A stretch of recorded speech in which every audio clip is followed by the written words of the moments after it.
Hi, my name's Martin. I'm a filmmaker and I'm from the UK, but I currently live here in Sydney, Australia. Almost sounds like a dating reel or something, but the fact is that I'm here to... Oh God. This isn't easy.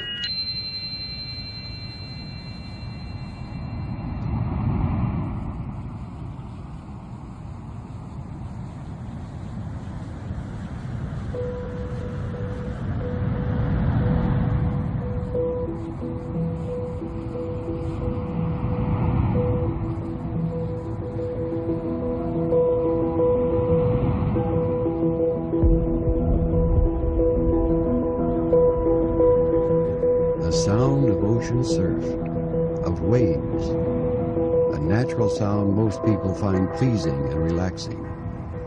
It is a sound of natural energy, a natural energy always present when the ocean meets the shore, the sound of waves of energy in action. This is why it is a symbol at the beginning of each training exercise, because you are going to learn to use waves of your own natural energy. You will learn to focus these and direct these energy waves that even now are a natural part of you. Waves of vibrational energy.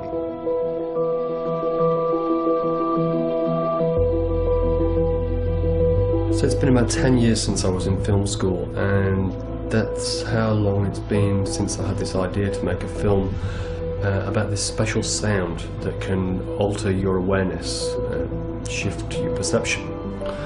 So what follows is an attempt to illustrate the experiences of my first subject, me. I figure if I can document my own journey with any kind of clarity, to make any kind of sense, then I can do it for other people. But for me, this story all began with one man.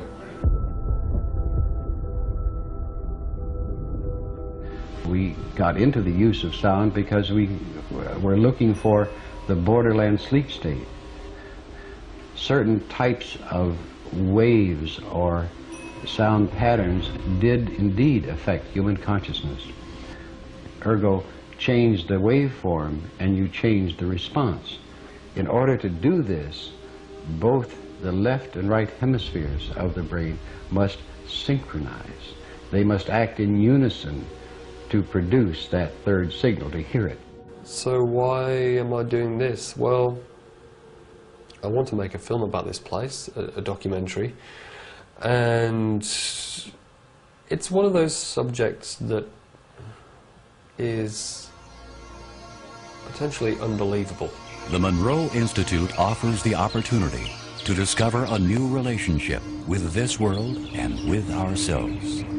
Through the Hemisync process, a patented auditory guidance technology based on the natural functioning of the brain, consciousness is stimulated to transcend the limitations of the known. Our truth is remembered, our life realigned toward home. You know, I speak to a lot of people, friends and family and things like that, about the Monroe Institute and the work they do, and I always get that look. Is it a cult? Is it real? Is it just completely made up? Do you actually go there and go to different realms of experience and things like that? Or is it just a kind of hypnosis type of dream? And really that is the whole point of what I'm going to go and do. I'm going to go and see for myself, primarily, if it is a real experience. The Gateway Voyage is a 6-day intensive program designed to provide tools that can enable development and exploration of human consciousness, deeper levels of self-discovery, expansion of one's awareness, willful control of that awareness, and communication with and visits to other energy systems and realities. Now it's that last one that is the intriguing line for me. Communication with and visits to other energy systems and realities. What is that going to be like?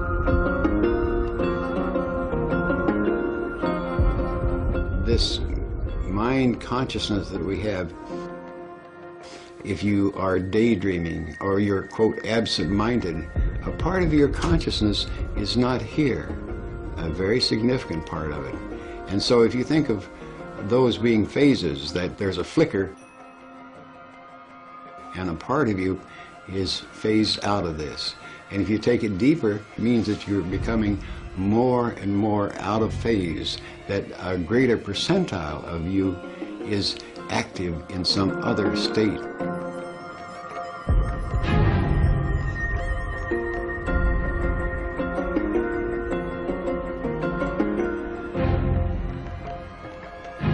Is it going to be a subtle experience, or will it feel very solid? What will it be like? What will it be like? What will it be like? You can speculate all you like, but time will tell.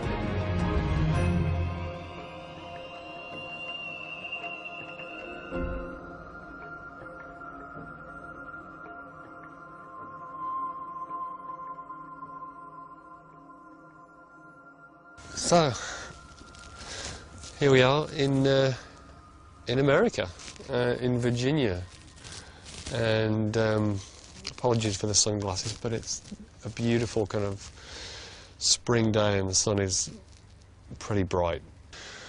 But yeah, anyway, woke up this morning, had a great breakfast and walked down to the Institute. It's just down there, and met Paul Rademacher.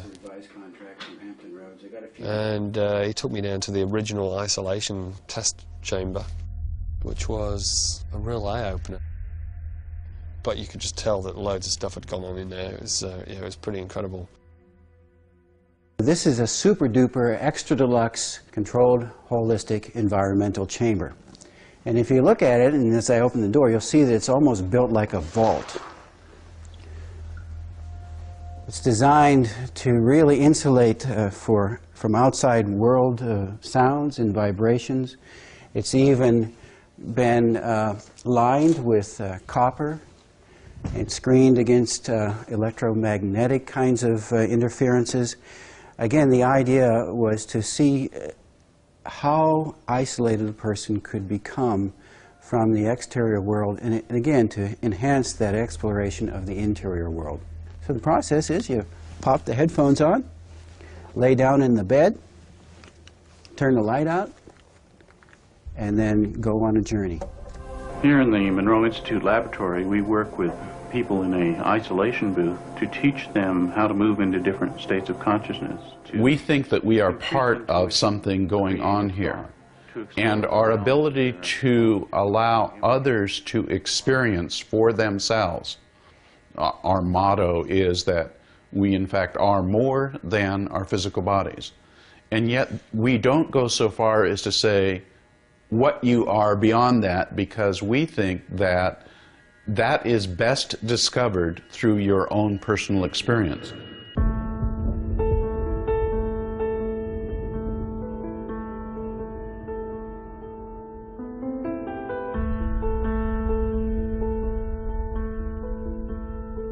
Tomorrow is my last chance to do the documentary elements before I do the program.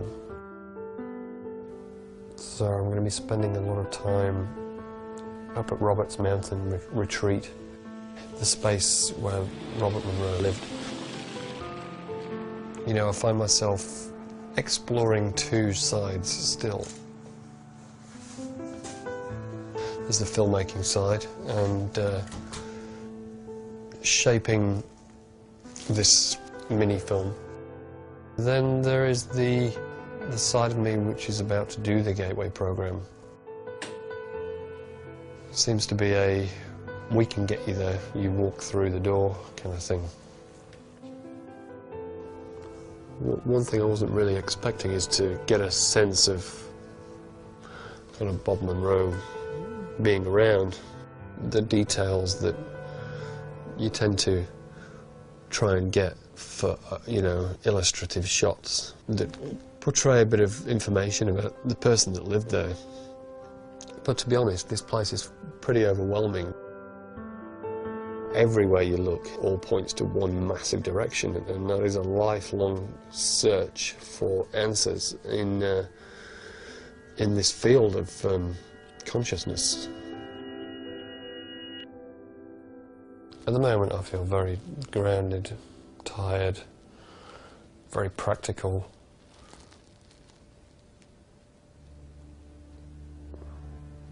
Will there be a different me? Will I appear different when I'm doing these video diary elements during the experience? You know, oh boo-hoo, I'm crying, I've had the most life-changing experience ever. Will there be any of that? Will I want to do that? Will I want to do that in front of the camera? Whatever it takes, I don't know, whatever it is. Whatever it is. We'll see.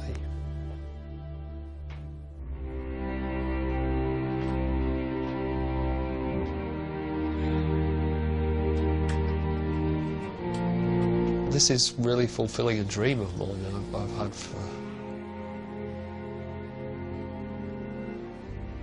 18 years. Since 1990, I heard about Hemisync.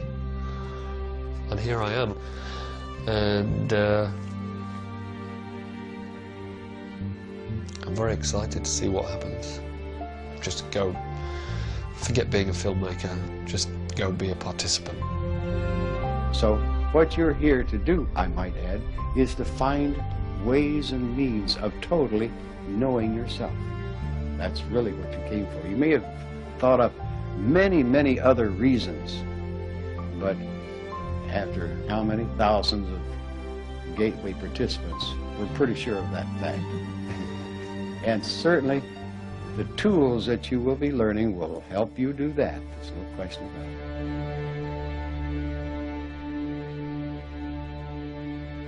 Well, welcome to the Nancy Penn Center at the Monroe Institute.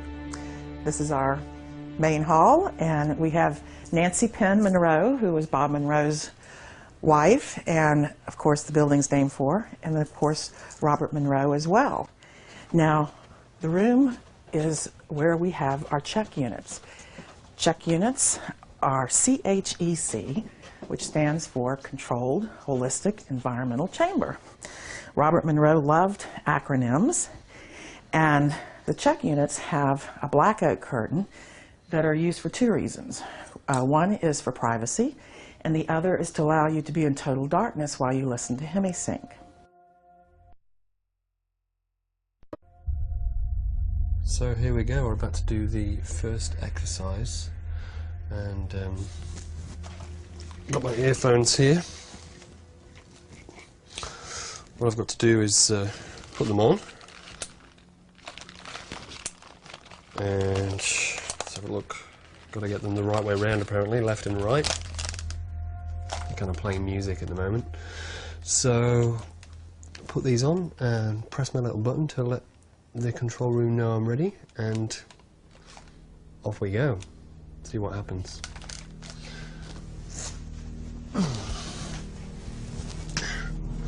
Get comfortable. See you on the other side.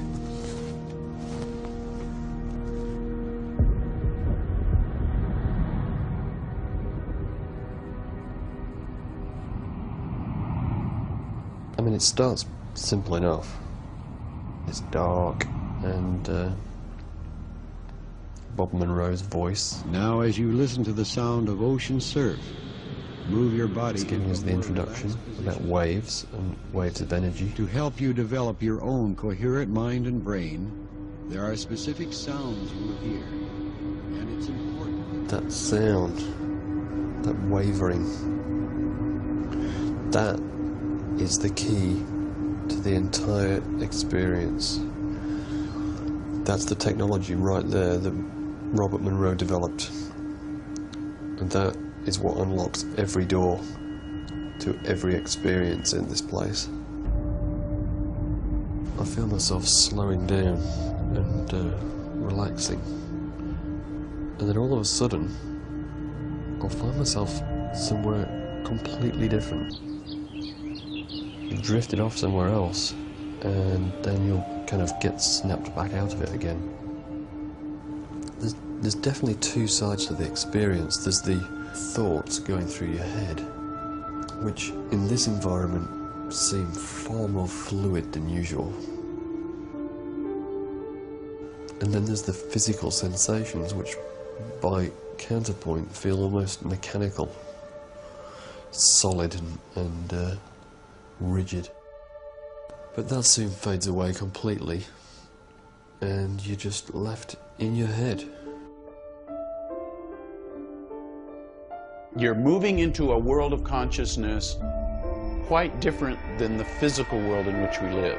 And once you're able to achieve that state, mind awake, body asleep, we put a label on this called Focus 10, then you can expand that state beyond the confines of the body, Focus 12, beyond the confines of time, Focus 15, and beyond the nature of space-time reality in Focus 21. Growing in your understanding of the realm around you, and then coming back into physical consciousness. 2, 1, wake up, open your eyes, stretch your arms and legs, breathe deeply, and this completes the exercise. This is where it's kind of new territory, because up until now it's what it's going to be like, what is it going to be like, and this seems to be a turning point of what is it going to be like is by the by. It's starting to apply it to something. And the fear I have is that from here on in, information that I'm going to be getting is going to be pretty deep-seated kind of stuff, which will be difficult to talk about on camera and to share with an entire audience. But if I'm not prepared to do it, how can I expect someone else to do it, being part of my film?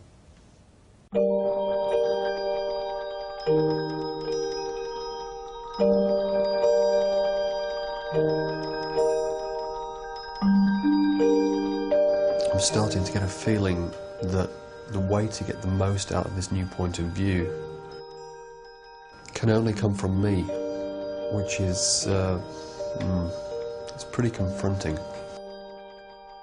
We have to let go of the fact that we're subjected to reality, to a runaway reality that we have no control over. We sort of lock ourselves into this expectation that things will have to be a certain way. Once we begin to experience, not talk about, not theologize, not philosophize about it, but when we begin to get the experience, the actual experience of finding out that we are more than our physical bodies, it expands not only your own awareness, but it changes the nature of your interaction with the world. Can I then be brave enough to expand my view of reality, expand the very nature of consciousness itself, and allow myself to have a richer, fuller life, filled with more understanding and value than I now may be perceiving? In a practical sense, it feels like there's a big obstacle to overcome, a struggle between the inquisitive part of me that wants to know more, the images or concepts that are shown to you or you find yourself in, or places you appear in or whatever. But then you've got this other side which has to then try and challenge everything, categorize it or dismiss it. And the result is that it shuts down, it becomes a non-experience. You just end up lying there in the dark again until the point where you can let go of, judging what it is in the experience and just going with it.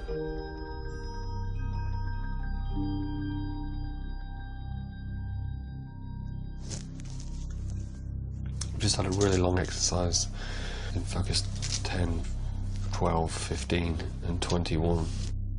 I had an experience which just seemed to tie everything together.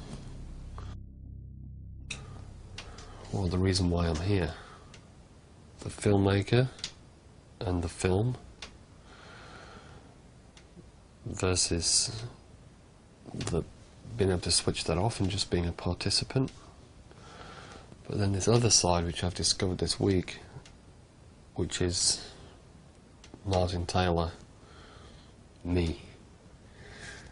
And beyond all of that, these three elements of myself, and this new thing which is tuning into what's out there, that is always out there. I mean, it's everywhere. That's the point. So I'm going to try and describe what I've just experienced, and bear with me because it's going to be difficult. But it's all to do with perspective. Okay. You ready? This morning, I was told that you can reach these levels of consciousness without the hemisync signal. You can get there while you're awake and outside.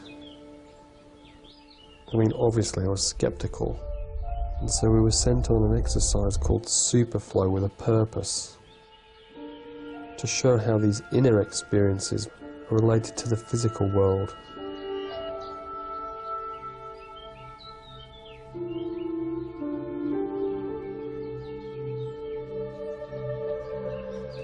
So far so good, nothing out of the ordinary, and picked a good spot to stand and get into the zone.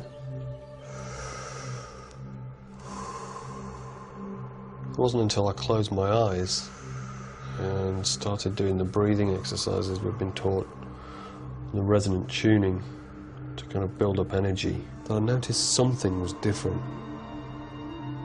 I was sure I could hear the wavering sound, the hemisync sound.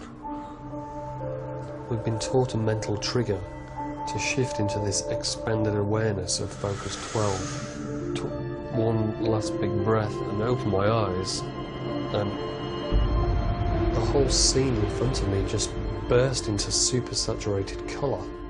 I remember at the Fallen Oak, before I did the course, it seems to be a we can get you there, you walk through the door kind of thing. How do I explain it? It was like the present and the future all happening at the same time. I could do anything because it was all about to happen anyway. And of all the things I could have seen, the first thing I came across seemed to have everything to do with this experience. This was the first of all these little parallels that started to build up. This new point of view, these answers that I'm searching for are there all the time, but maybe I'm not looking in the right way. It was an utterly tangible and compounding kind of feeling. That looking in a different way, this new kind of perspective, was the entire theme for the experiences I was having, and the answer to how I show people's experience in a film. Do it from their point of view, just like this was my point of view, my experience. Every possible way that I can think about this scene in front of me is being folded into an all-at-once kind of feeling.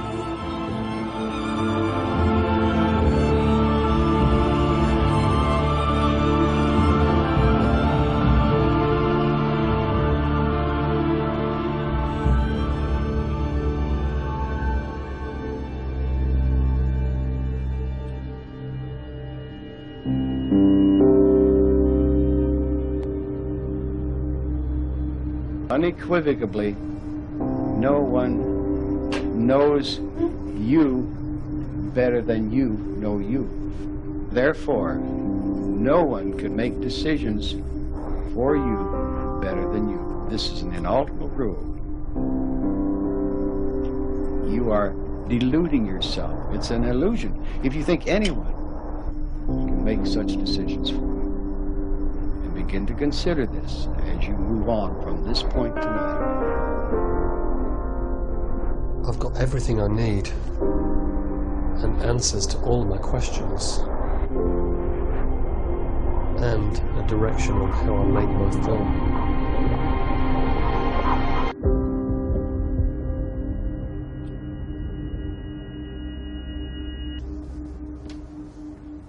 I need to write this down.